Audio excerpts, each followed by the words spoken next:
Since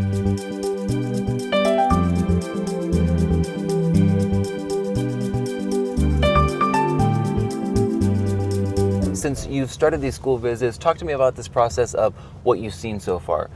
Yeah, so it's been a progression, is the fact. So a year and a half ago is when we started. So last year I did about 130 school visits, and this year so far I think we're at 60 or something like that. Anyway, a school visit for me is not just visiting the principal, which we do for about 10 minutes at the beginning, but walking the classrooms with the principals and the executive directors. And so we get into several classrooms, 5 or 6 on a normal day. We stay in there, we look at how instruction is going. We look at the materials, the curriculum. I talk to the kids in the team center and things like that. So it's an actual instructional visit. It's not just having coffee and saying hello. And saying hello. Yeah. Which I don't mind. We do some of that too. But when I say school visit, that's what we're talking about. And so, what's been the progress? What's been the progression? A year and a half ago, when we started, to be honest, and I think most people would agree if they visited the schools, the instruction wasn't high quality, and we didn't have the most effective strategies for the teachers. Now, mind you, we had only started training them in high quality instruction. We'd only just gotten on the same page as to what that means. So that was over the summer. Okay. And to be fair to everybody, we started 85 new education system schools, but we tried to improve instruction across the entire district, 274 schools. So it took a while to get everybody on the same page as to what high quality instruction looks like. It took a while to train the principals, which also took a while to train the teachers. So it was, I would say, a little rough at the very beginning, but the thing is we started to be consistent and redundant on the strategies that matter most. So things like, how do we engage students? Totally redundant. On-the-job feedback. Coach principals on how to deliver on-the-job feedback well. Coach the teachers around engagement strategies across the board. And that's just one of several things that we said, look, we're going to be totally redundant about this. Making sure that we're teaching the Texas TEKS, so we're not just teaching anything. We are, obligated by law, but also as an educational professional, the objectives surrounding English language arts, math, science, those are strong objectives in the Texas standards, and kids need to know that. And then we added other objectives like art of thinking. But in any case, we wanted to make sure that we were teaching the standards and we're rigorously teaching grade level material. Now that's a huge thing in our profession. Not every kid in other places get grade level material. Can you expand on that a little bit? What do you mean by grade level material? Yeah, so if you're reading at a third grade level, or if you're a third grader, you should get third grade reading material. Reading material that's at a third grade level. You're a sixth grader, same thing. Now, a lot of kids are not at their reading level. So you have a couple choices when you're an educator. You're a sixth grader, you're not reading at grade level, you can't handle sixth grade material. What do you do, teacher? Well, some teachers, some schools, and other places, they teach kids at the fourth grade and they try to bring them up. Okay. Because they said, well, let's meet them where they are and let's grow them. What happens in those cases, those kids never really catch up because you don't expose them to grade level material. There's a great report from TNTP from November 2018. It's entitled The Opportunity Myth.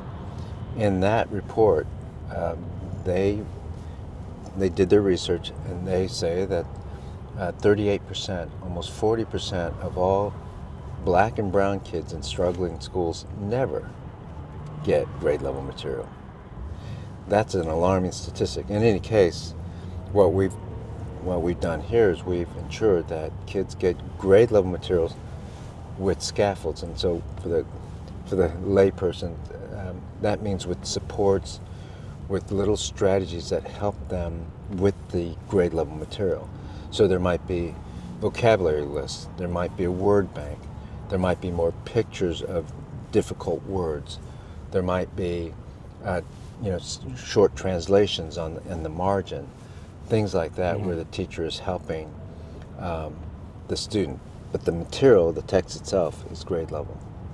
So those are the things we worked on right away, and a year and a half later, we're going to go to school. You're going to see it is so much more improved, and it was improving last year too, and that's why I think we got good results. I mean, one of the reasons. What would you credit that improvement to? Several things. The most important thing is the quality of instruction. So the teachers stepped up and provided great quality instruction. They learned. Don't get me wrong. We had many teachers who were already expert at teaching, but we had many others who were not. And so to bring everybody up to the level of proficiency is not an easy task. And I've said this before. Not everybody can teach.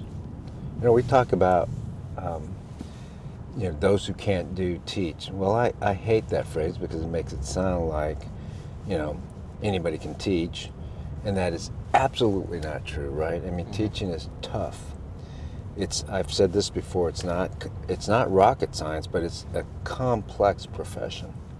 It's really hard to raise a kid from 2 grade levels behind to the grade level they're supposed to be, and to do it quickly. And not anybody can do that. Yeah.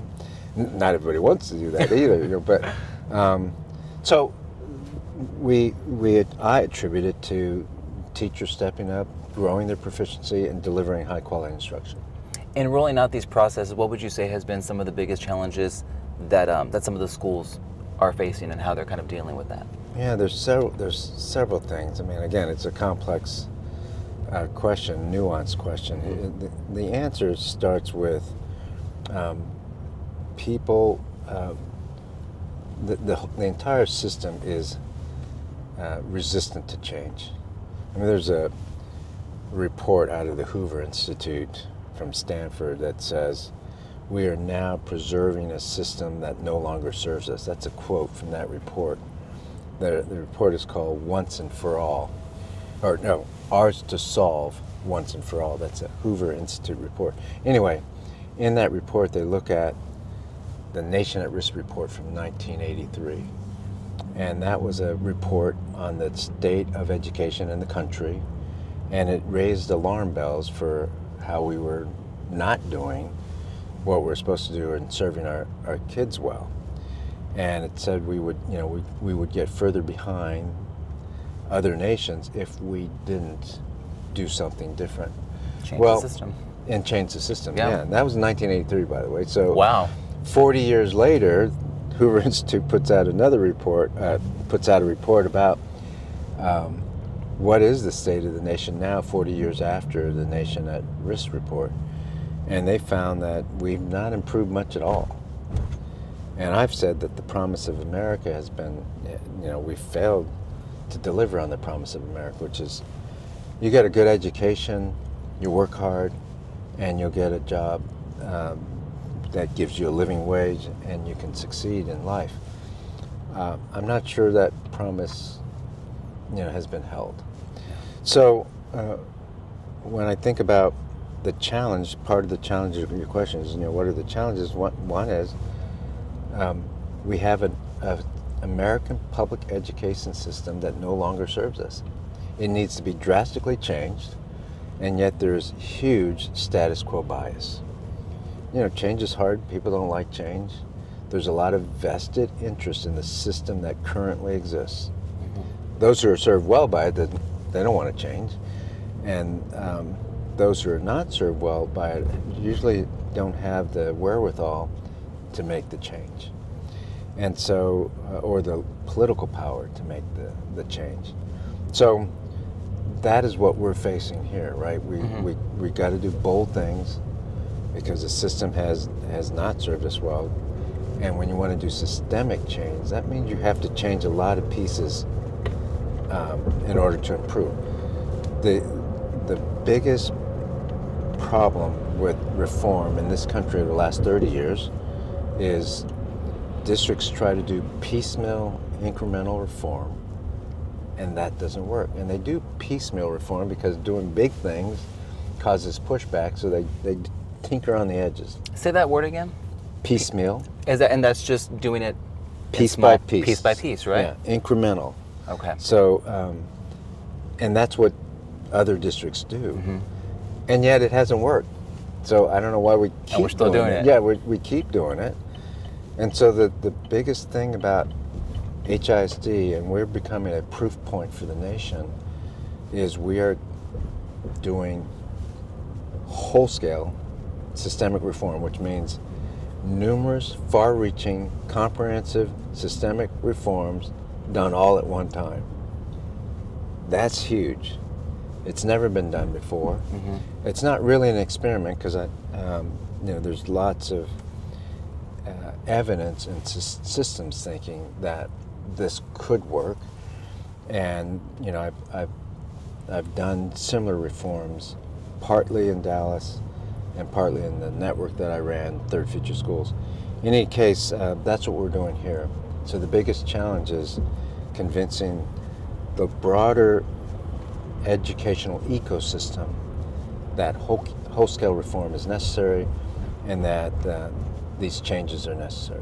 And convincing that broader ecosystem is obviously, teacher buy-in is very important for this. How are teachers being supported in implementing these massive changes? Yeah, so teachers is one group, principals, leaders, the broader public community, board of managers, all of that is the ecosystem. But you're right, the key is how the teachers are supported. Because one of the things we're changing is the culture, which is the hardest to change. Of all the things we're doing, culture is the hardest. And by culture, I mean things like a culture of accountability. We're accountable for outcomes, and if we can't get those outcomes, then there needs to be a change, whether it's a change in leadership, whether it's a change at principal level, or whether it's a change in the classroom. Higher expectations, another part of culture. We keep moving the bar. We want proficiency, and then we want the next level. It's continuous improvement. So even for kids, right? You may be proficient, so we're asking them to do more challenging work if they're proficient, so we can get them advanced. Same thing with teachers. Same thing with principals. Another part of culture is things like staff attendance. We want teachers to attend at a good rate, and that means we have to enforce our attendance policy and things like that. Now, can't have accountability and high expectations without support, and that's what you were alluding to. Because accountability and high expectations without support just leads to a climate of fear. But high expectations and accountability with support leads to a high performance culture. And so sometimes people don't recognize that the accountability that we have, there is a lot of support. You're going to see that today when you go into the classroom, and I see it. Are the materials high quality? Are the teachers receiving curricula, lesson plans, PowerPoints, differentiated texts? Are they receiving that material? Okay. Do they have classroom supports like people to help them with copy machines, the copier works? Do they have a good instructional coach, meaning the principal or an AP, who's giving them input and feedback on how well they're doing? Do they have professional development that's aligned with what we're looking for, which is aligned with our best practices? All of those things we call support. And also, maintenance support. Are their classrooms warm enough in the winter, cool enough in the summer? I mean, there's a whole system that we have to support the teacher in the classroom. And then, there's other things that you might not see tangibly, but what about their salary and benefits? Do you have sufficiently high salary and benefits that all the work and effort that they're putting in is valued? Is there sufficient incentives and pay for the most effective teachers? Those are the things that we're putting in place for our teachers. You covered the large ecosystem, administrators, teachers, and everyone in the school district. What can parents do to support this and the community? There's several things, but the biggest thing that a parent needs to do is two things. One, get their kid to school and get their kid to school on time. That's number one. And then number two, when the student comes home, ensure they're being asked, open-ended questions about what they learned. That's it. I mean, would it be great if every parent had the wherewithal to volunteer or visit the school and, go to the PTOs and go to the, Dads for Donuts and Muffins for Moms? Yeah, it'd be great. But, my own mom, Japanese, didn't speak English well, 8 kids, growing up in poverty, did not have that wherewithal. School was the most important thing for her, and she didn't show up at school. She couldn't speak. She was embarrassed to speak at school. There wasn't translators for Japanese, and she had enough with 8 kids on her hand.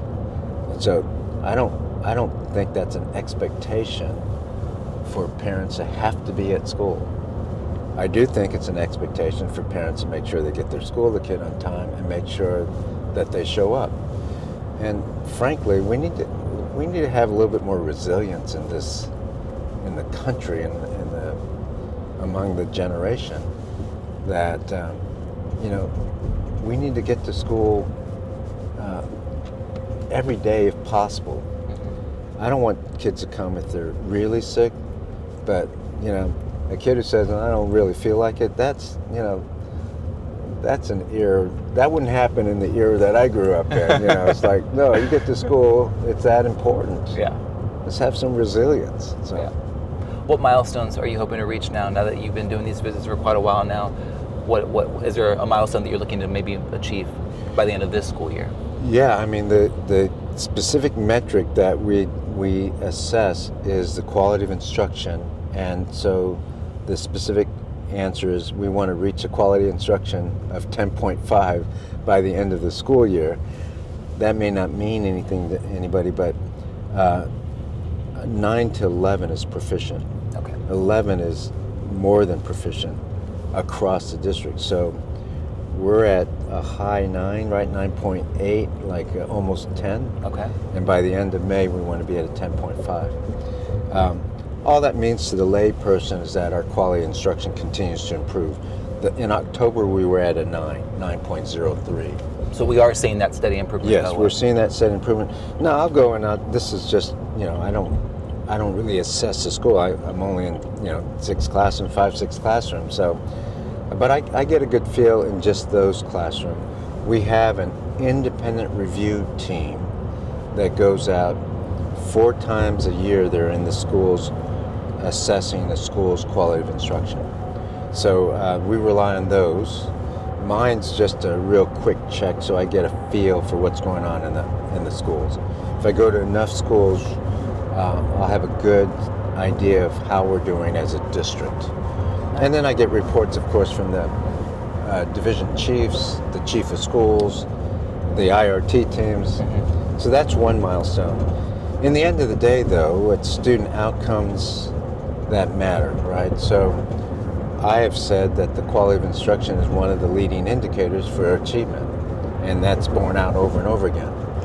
So in the end, the milestone is, are we decreasing the number of DNF campuses, which is the specific charge, our kids being able to read, write, and do math at a higher proficiency level than before, and are we getting them ready for year 2035 workplace and world? And that has a lot of metrics tied to it too. So that's the milestone. Last year we went from 121 DNF campuses to 41. So a huge decrease in the number of DNF campuses. On the other end, which is not talked about as much, we went from 93 A and B rated campuses to 170. Wow. Nearly doubling the number of A and B campuses. So we weren't just working on the end of the scale with lower proficiency, we're also working on the higher end with higher proficiency. So another milestone would be at the end of this year, having reduced that 41 DNF campuses, to under 20. That would be a great milestone for us to hit. Nice. If there's one message that you could send to the Houston ISD community watching right now, what would you want them to know? I want them to know that all the efforts that we're putting into this reform effort is focused on students. Every single bit. That's what we get up and think about all the time. There's no other agenda. It is just that. Student outcomes, student welfare, student potential. We're not just looking at we're not just looking at reading, writing, math, science, although that is important. A kid being able to read gives them so many more opportunities down the road. That's important. Those basic fundamentals. That's a basic fundamental, and that's really important. It's hard to do, and we're way behind, and now, we're catching up. But there's other things, beyond that. Things like experiences. That's why we're spending money sending kids to Washington, D.C. or Costa Rica, or last year Japan. We're spending money on art of thinking, information literacy, problem solving, critical thinking skills for 3rd graders through 10th graders. That's not, related to the STAR exam. That's just us trying to get kids ready for the future. That's why we're spending time, energy, and effort on programs of study for our high schoolers around high demand, high wage, high skilled jobs like distribution centers and entrepreneurship and healthcare. Those are jobs of the future. That's why we've started an elective for our high school students called AI in the Workforce, because we want them to be familiar with artificial intelligence. That has nothing to do with the STAR exam. That has everything to do with getting our kids ready for the year 2035. Everything we're doing is about our kids, the focus on them, and that's what I want the community to know. Getting ready for the future. Yep. There we go.